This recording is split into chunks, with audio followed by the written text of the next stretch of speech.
皆さんごきげんよう、上川薫です。今回取り上げる話題は空港問題です。一体どこの空港の話かというと、インチョン空港やキンポ空港です。これらは日本の空港ではありません。では一体なぜそのような空港の話を取り上げるかといえば、あの国は今世界中の国からの入国制限を受けています。私は今世界中からとは言いましたが、さすがに全世界ではありません。しかし国連加盟国のすでに過半数の国や地域から、あなたたちはもう来ないでくださいと言われているような状況です。そのような状況がもたらす空港への影響というものが一体どんなものであるのか、これはかなりレアケースであるために、何が起こるかというのは実際に見てみるのが一番良いでしょう。というわけでニュースはこちら。開港以来初めてというような開店休業状態に陥っています。このような状況というのは明らかに非常にレアなケースではありますが、同時に日本にとっても起こりうる事態でもあるために、反面教師としてあの国で一体何が起こっているのかというのを見ていきましょう。それではニュースをどうぞ。キンポ空港40年歴史上初めて飛行機0便、空港国際線の利用客史上初めて0人。12日午前、ソウル関西のキンポ国際空港国際線ターミナル。誰もいない空港には、ライターとモバイルバッテリーは携帯して飛行機に搭乗してくださいという録音案内放送が繰り返し響いた。ターミナル1階入国エリアと3階出国エリアの明かりは消えていた。空港内に設置されたフライト情報の案内掲示板も空間ばかりが目立った。利用客で混み合っていた航空会社カウンターには人の気配もなかった。キンポ国際空港を行き来する航空機はこの日0便、利用客も0人を記録した。キンポ国際空港開港40年以来初めての事態だ。以前の週392便から0便に空港が止まった。国内外の航空会社の韓日、韓中国間の空の道が遮断されて、キンポ空港国際線はシャットダウンした。以前キンポ空港を行き来する航空便は週基準392便だった。このうち252便、64% に達する日本行き路線の運航が中断されて、キンポ空港利用客数は急減した。空港入店企業ほとんどが休業、売上もゼロウォン。利用客がいなくなると、空港内の食堂や手荷物サービスセンターなどは休業に入った。出国フロアの近隣にあるコンビニエンスストアと薬局の明かりだけがついていた。薬局関係者は、空港常駐職員のためにやむを得ず店を開けているが、売上はゼロウォンとしながら、マスクを求める職員が時々行き来するが、マスクも買えず、あちこち問い合わせ電話だけをかけているところといった。ロッテ免税店営業中断。空港出国エリアにあるロッテ免税店はこの日から営業を中断した。再開時点は決まっていない。今年1月、1日平均24便だった国際線運航便数が、今月9日以後は1日1から2便まで急減しながら免税店は直撃を受けた。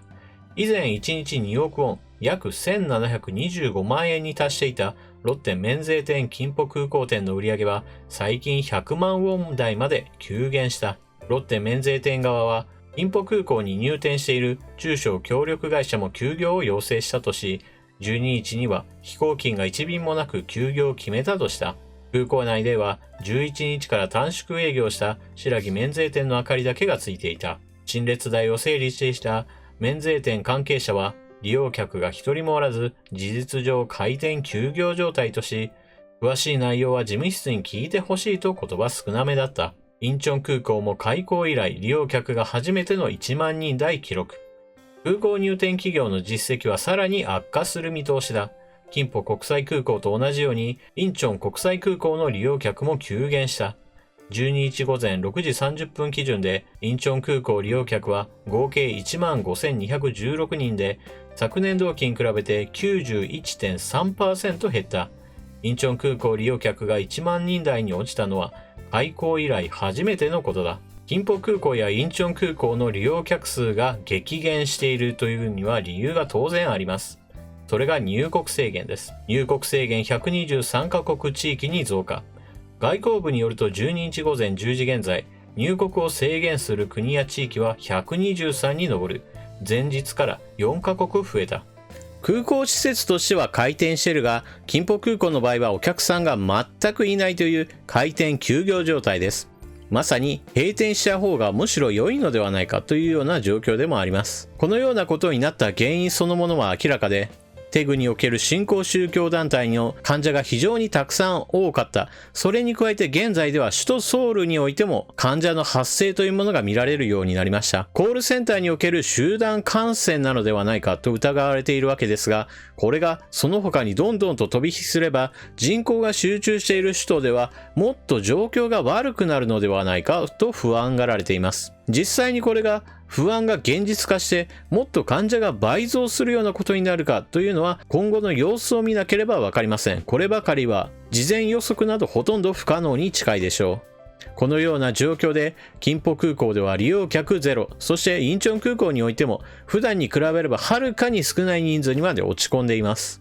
幸い現在の日本においてはお隣の国との間に入国制限が相互にかかっています。そのおかげでこの首都ソウルにおいてアウトブレイクが発生したとしても人の交流が現在は非常に少なくなっているため影響は最小限に抑えられるでしょう。しかし問題がないかといえばそういうわけではありません。お隣の国が日本にかけた入国制限に比べると残念ながら日本の側がかけた入国制限というのはかなり緩やかです。日本においては人権というものが非常に強いこともあり、強制力を持って人間の行動を束縛するというのが非常に難しい国です。ですから、お隣の国からやってきた人たちに対する隔離といったものもあくまでもお願いベースであり、強制的にこの施設にあなたを閉じ込めますといったようなことはできないのが現実です。しかし、現在のお隣の国のこのハブ空港の状況を見ればわかるように、ある程度個人の自由というものが必要な時には束縛しなければならないのは明らかです。人によってはインチョン空港がこのような状況に起きて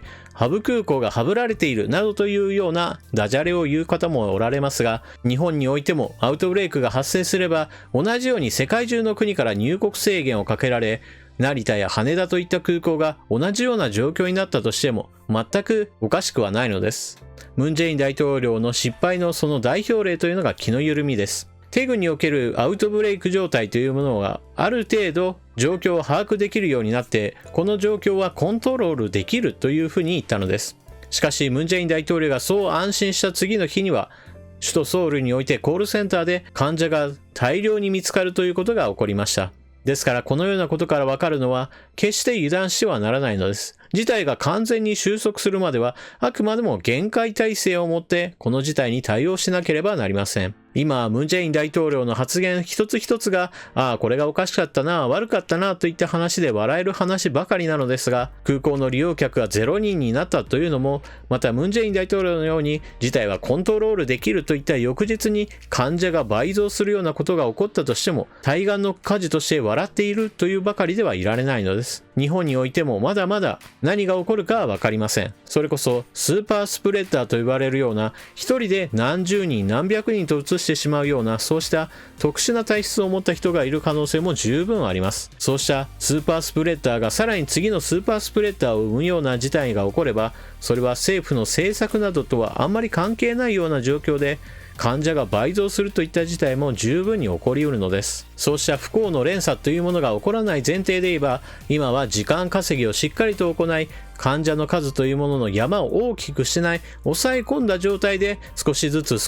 時間稼ぎをして、その間に治療法はどうやればいいのかな、ワクチンの開発はどうすればいいのかなといったところに人とお金をつぎ込んで問題解決に取り組んでいくのが現実的な路線でしょう。最近の安倍政権は後手後手に回っているという批判を受け続けているために少しずつ動きが改善されているようです。しかしその改善というのはあくまでも先手を打っているというところまでは至っていないのが現実です。事態はどんどん悪くなり、今では世界同時株安にも見られるように明らかに世界経済そのものの全体後退が起ころうとしています。世界のこのような動きは必ず日本にとっても非常に大きな悪影響を与えます。今日本に求められているのはそうした患者数を増やさないための対応とともに落ち込んでいく経済をいかにして持ちこたえさせるか、そのための大規模な景気対策というのが求められています。この点においても安倍政権が後手後手に回るは、それは国民自身に跳ね返ってくる非常に大きな最悪となってくるでしょう。自民党の中においては今非常に大きな減税を行うべきだといった話や景気対策を行うべきだといった話は上がっています。この声が政権を動かして速やかな大規模な経済対策に一手出てくれることを私は願っています。皆さんはこのニュースについてどのようなことをお考えでしょうか。ぜひともコメントをしていってください。